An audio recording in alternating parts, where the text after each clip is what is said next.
दोस्तों ये रहा हमारे ग्राउंड फ्लोर का दृश्य, हमारी छोटी सी बगिया और मैं उसका माली। दोस्तों गार्डनिंग से जुड़े जितने भी वर्क हैं मैं स्वयं करता हूँ। प्लांट की कटिंग और शेपिंग में हमारी गहरी रुचि रही है और यही वजह है कि मैं इतनी छोटी सी जगह में अपने प्लांट की कटिंग कर एक खूबसूरत लुक देने का एक छोटा सा प्रयास किया है जो कि आपके सामने है। और फ्रेंड्स, आज मैं आपको अपने छत पर रखे एडेनियम प्लांट का विजिट कराने जा रहा हूँ। इससे पहले मैं आपसे यह कहना चाहूँगा कि यह मेरा कोई टेरेस गार्डन नहीं है, बस प्लांट स्टोर प्लेस कहें तो ज़्यादा उपयुक्त होगा। लेकिन आने वाले समय में जल्द ही आपको टेरेस गार्डन का लुक भी देखने को निश्चित रूप से मिलेगा, बस थोड़ा इंतज़ार कीजिए। अभी ऐसा है कि ग्राउंड में फ्लावरिंग प्लांट का सीज़न ऑफ होते ही वहाँ से हटाकर छत पर रख देता हूँ और पुनः फ्लावरिंग सीज़न आते ही ग्राउंड में रिप्लेस कर देता हूँ। यही वजह है कि आप मेरे गार्डन में हमेशा एडेनियम प्लांट नहीं देखते होंगे। और विंटर की शुरुआत के साथ ये रहा मेरा एडेनियम प्लांट जो अभी भी खिल रहे हैं।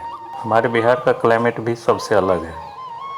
अभी भी यहाँ दिन में गर्मी पड़ती है, यही वजह है कि एडेनियम अभी भी खिल रहे हैं। हालांकि मध्य दिसंबर आते आते निश्चित रूप से ये अपने डोरमेंसी पीरियड में चले जाएंगे। हमने पॉट की रंग रोगन में थोड़ी लेट कर दी और जब तक पॉट का रंग रोगन किया तब तक में कुछ फ्लावर गिर गए। यही वजह है कि मैं पहली बार थोड़ा गंदे पॉट के साथ वीडियो शेयर कर रहा हूँ। So friends, very sorry. Pot रंग रोगन का काम हम खुद करते हैं और यहीं छत पे ये सारे वर्क होते रहते हैं।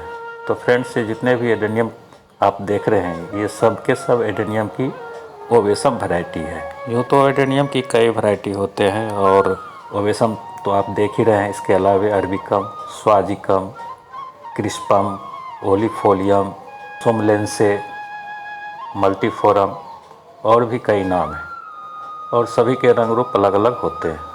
और आज हम केवल ओवेसम की बात करेंगे क्योंकि मेरे पास सब के सब ओवेसम वैरायटी ही है। और एक बात तो कहना चाहूँगा कि फ्लावरिंग के मामले में ओवेसम का कोई जोर नहीं है। साथ ही ओवेसम में आपको 4-5 कलर तो निश्चित रूप से देखने को मिल जाएगा, जैसा कि आप मेरे पास देख सकते हैं। सफ़ेद मेरा सबसे पसंदीदा कलर है। ओवेसम एडेनियम की सबसे बड़ी खासियत ये है कि ये बंच में खिलते हैं और इतने मात्रा में खिलते हैं कि पूरा प्लांट फूलों से लद जाता है और उस वक्त इसकी खूबसूरती देखने लायक होती है। और दोस्तों, जैसा कि आप देख ही रहे हैं कितनी अधिक मात्रा में ये फूल खिले हुए हैं, इससे बढ़ के खूबसूरती और क्या होगी। और आप इमेजिन कर सकते हैं कि अभी अगर ये इतने खिले हुए हैं तो गर्मी के मौसम में ये और कितनी मात्रा में खिले हुए दिखेंगे। असल फ्लावरिंग का सीज़न गर्मी का मौसम ही होता है। भीषण गर्मी में जहाँ सारे फ्लावरिंग प्लांट हमारा साथ छोड़ देते हैं, वैसे में ये एडेनियम प्लांट अपनी फूलों से हमारे गार्डन की सुंदरता में कोई कमी नहीं होने देती है। और यही वजह है कि मैं एडेनियम को बहुत ज़्यादा पसंद करता हूँ। और दोस्तों, यदि आप फूलों के शौकीन हैं और गर्मी के मौसम आते ही आपके गार्डन से फूल गायब हो जाते हैं तो निश्चित रूप से इस प्लांट को ज़रूर लगाइए। इसे रेगिस्तान का गुलाब भी कहते हैं। रेगिस्तान अर्थात सूखा, बेतहाशा गर्मी, लेकिन इस पौधों को यही पसंद है। विपरीत परिस्थितियों में जीने की कला सिखाता यह पौधा हमें सकारात्मकता का संदेश देना चाहता है। बट हम इंसान थोड़ी सी विपरीत परिस्थितियों में भी अपनी मुस्कुराहट को ही खो देते हैं। हम भूल जाते हैं कि प्रकृति ने हमारे लिए क्या कुछ नहीं कर रखा है और प्रकृति का हर एक मौसम अपने आप में बेहद खूबसूरत होता है। ज़रूरत इस बात की है कि इस क्षेत्र में हमारा ज्ञान, हमारी जानकारी कितनी है। सीमित जानकारी के अभाव में अक्सर हम मौसम को दोषी ठहरा देते हैं, लेकिन जब आप गंभीरता से विचार करेंगे तो पाएंगे कि हर मौसम का अपना एक अलग मज़ा है और प्रकृति ने हम सब के लिए अलग अलग सीज़न के लिए अलग अलग फ्लावरिंग प्लांट की उपलब्धता भी दे रखी है। बस हमें खोजने की ज़रूरत है। और ऐसे में समर के लिए इससे बढ़िया प्लांट कोई और नहीं हो सकता है। हाँ, एक प्लांट है जो इसे टक्कर दे सकता है, वो है बोगनवेलिया प्लांट। और फ्रेंड्स, इस वीडियो में आप बोगनवेलिया का भी फ्लावरिंग देख पाएंगे जो अपने आप में अद्भुत फ्लावरिंग लिए हुए है। बस वीडियो को पूरा ज़रूर देखें। और जो पहली बार हमारे वीडियो पे आए हैं उनसे अनुरोध है कि वे लाइक और सब्सक्राइब ज़रूर करें, ताकि आने वाले वीडियो में एडेनियम से जुड़े और भी बहुत सारी जानकारी आप तक पहुंच सके।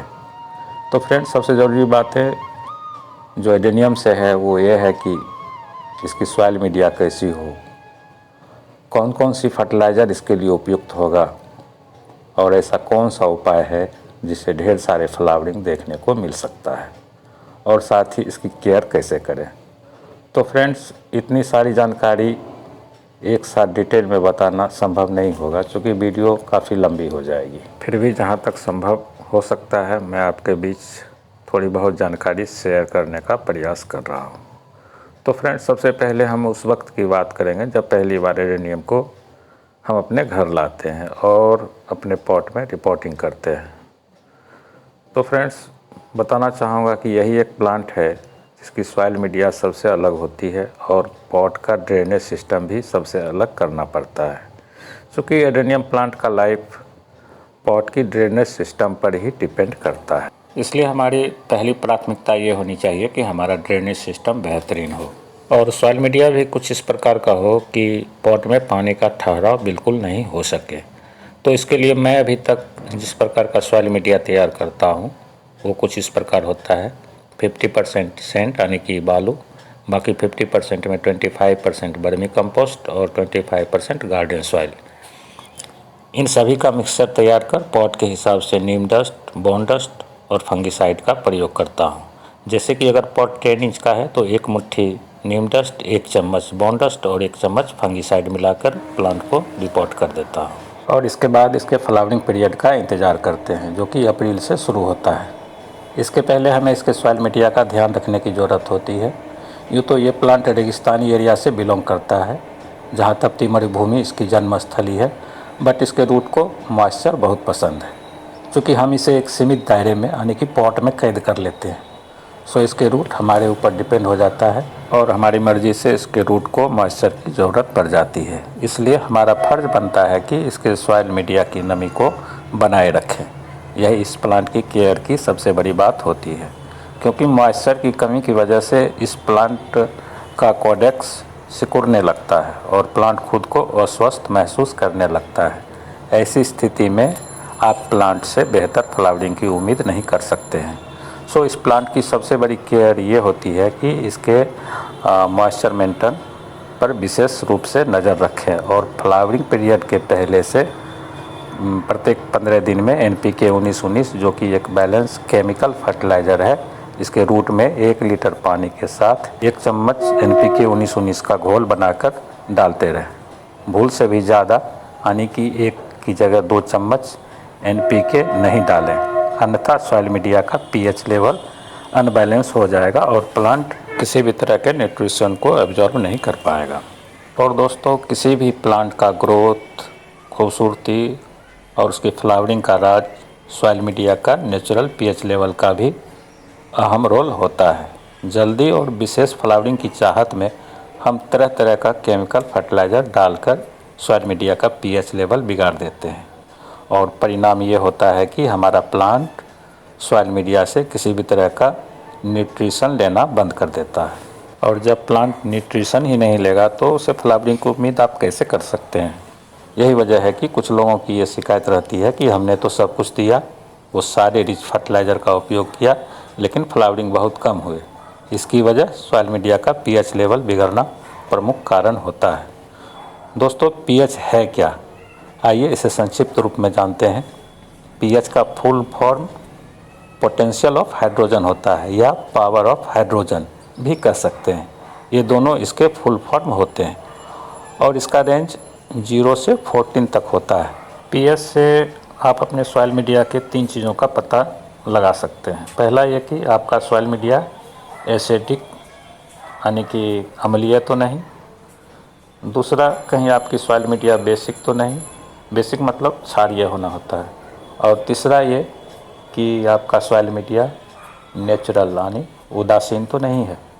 तो इस प्रकार pH से हम अपने सॉइल मीडिया के तीनों रूपों का पता लगा सकते हैं और ये तीनों रूप अम्लीय, क्षारीय और उदासीन होता है।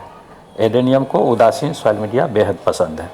और जो ही हम पानी के साथ केमिकल फर्टिलाइज़र का यूज करते हैं, सॉइल मीडिया का पीएच लेवल बिगड़ने का खतरा भी बना रहता है। और ये कैसे पता करें कि पीएच लेवल क्षारीय है या अम्लीय या फिर उदासीन? तो दोस्तों, पीएच का रेंज जैसा कि मैं पहले भी बता चुका हूँ 0 से 14 तक होता है। और ये जो मध्य अंक 7 है, ये सॉइल मीडिया का नेचुरल लेवल होता है। पीएच स्केल से मिट्टी की जांच करने पर इसका मान अगर 7 हो तो समझ लीजिए कि सॉइल मीडिया अपने नेचुरल लेवल यानी कि उदासीन लेवल में है। और 7 से अधिक 8 से 14 तक अगर 100 होता है तो सॉइल मीडिया क्षारीय कहलाता है। और 7 से कम 5, 4, 3, 2, 1, 0 दिखता हो तो इसका मतलब हमारा सॉइल मीडिया अम्लीय माना जाता है। तो इस प्रकार पीएच स्केल से आप सॉइल मीडिया का पता लगा सकते हैं। और एडेनियम का पीएच नेचुरल लेवल में रहने पर ही सॉइल मीडिया से सभी तरह का न्यूट्रिशन प्राप्त करते हैं, अन्यथा क्षारीय या अम्लीय होने की स्थिति में ये भी रुक जाते हैं और अपना खाना पीना बंद कर देते हैं। सो फ्रेंड्स, इस प्रकार आप समझ सकते हैं कि पीएच लेवल कितना महत्वपूर्ण है प्लांट के लिए। और ये सिर्फ एडेनियम पे ही लागू नहीं होता, पीएच लेवल सभी पौधों के लिए ज़रूरी है। और दोस्तों, ये रहा हमारा बोगनवेलिया अद्भुत फ्लावरिंग लिए हुए। जैसा कि हमने पहले ही कहा था कि आपको बोगनवेलिया की अद्भुत फ्लावरिंग देखने को मिलेगा। यही हमारे गार्डन की सबसे बड़ी खासियत है कि हमारे यहाँ प्रत्येक प्लांट हेल्दी और भरपूर फ्लावरिंग के साथ नज़र आएंगे। और इसका राज समय पर वाटरिंग और फर्टिलाइज़र के साथ साथ हमारा भरपूर प्यार भी शामिल है। मैं इन पौधों से बातचीत भी करता हूँ, शायद आपको यकीन ना हो, लेकिन एक भाषा है जिसके द्वारा आप किसी से भी बात कर सकते हैं, इवन गॉड से भी। और भाषा की बात की जाए तो हर कोई भाषाओं की अनगिनत संख्या बताना शुरू कर देंगे, और आप सभी भी। लेकिन सच तो यह है कि दुनिया में सिर्फ एक ही भाषा है, और वह है हृदय की भाषा, जो मौन होकर की जाती है। और मौन होकर ही हम इन बेजुबानों से बात कर सकते हैं, मौन होकर ही हम इनकी भाषाओं को समझ सकते हैं। तो ज़रूरत है तो बस इन्हें भरपूर प्यार देने की और मौन होकर इनकी भाषाओं को समझने की, इनकी ज़रूरतों को समझने की। तो चलते हैं एक बार फिर से अपने ग्राउंड के मनमोहक दृश्य की ओर, जिसे देखकर ऐसा लगता है कि इसे देखता ही रहूं, यूं ही देखता ही रहूं। तो फ्रेंड्स, कैसा लगा मेरा यह वीडियो? आप अपना कमेंट देने का कष्ट ज़रूर करेंगे और बेसब्री से मैं आपके कमेंट का इंतज़ार करूंगा। और इसी के साथ आपका बहुत बहुत धन्यवाद।